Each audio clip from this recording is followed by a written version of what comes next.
Hello po, good morning po sa ating lahat. Welcome back sa ating YouTube channel. For today's video, isa naman pong tanong po ng ating pong subscriber ang ating pong sasagutin. Ang kanya pong tanong ay, bakit daw nagkagatan ng buntot yung kanyang mga alagang biik ilang araw pagkatapos ipinanganak? Kung kayo po ay mahilig po sa paglaga ng mga baboy o kahit anong hayop pang kabuhayang pang-agrikultura, mag-subscribe lang kayo sa aking YouTube channel. Ryan Patinio, Agri Farming, Family and Kitchen Adventures. Ngayong umaga po mga kaibigan, atin pong pag-uusapan yung tungkol po sa kahalagahan ng pagputol ng mga buntot po ng ating mga alagang biik.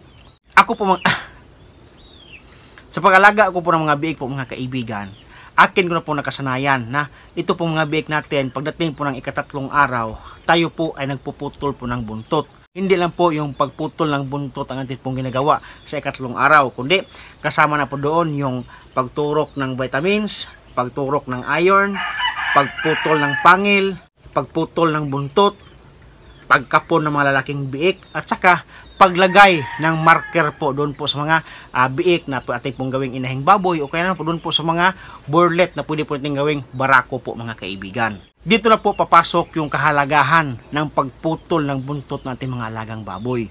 Ito po ay hindi po isang design lang o trademark o marker doon po sa ating mga alagang baboy, kundi atin pong pinuputol yung mga buntot ng ating mga alagang biik para po makaiwas po tayo doon po sa tinatawag na pagkagatan ng mga biik pagdating po ng ilang araw.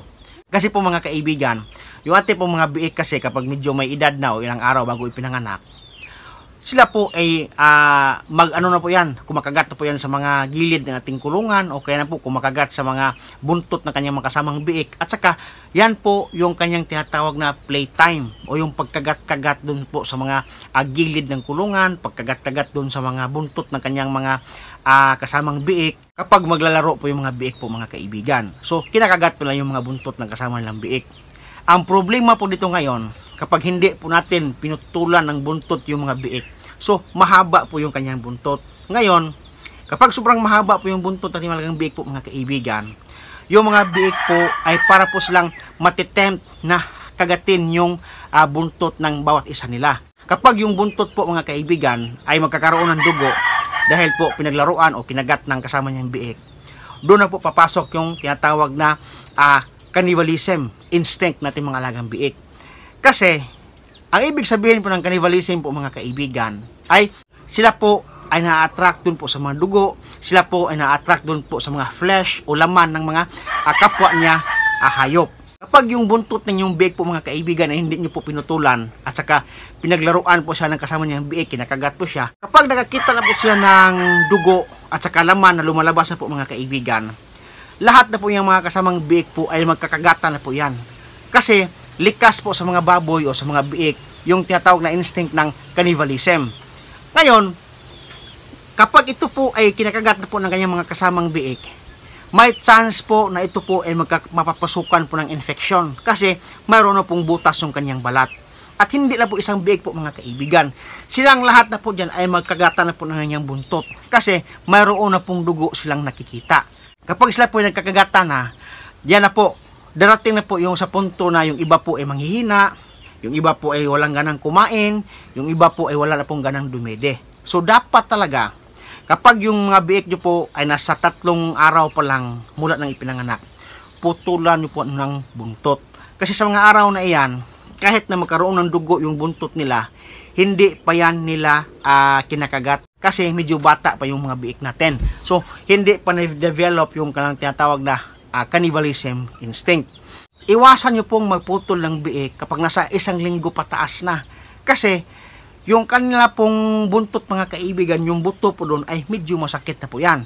And then kapag kayo po nagputol ng buntot 1 linggo pataas, ang problema po dyan, yung biik nyo po ay medyo matured na yan kasi ilang araw na po, 1 linggo na po yan, na-develop na po yung kanilang tinatawag na cannibalism instinct. Kapag makikita po yung buntot na dumudugo, yan, sinisip-sip nila, kinakagat nila, dinidilaan nila, yan po yung sanhi na magkakaroon ng infection. Kasi yung sugat na yan ay hindi po yan maghihilom.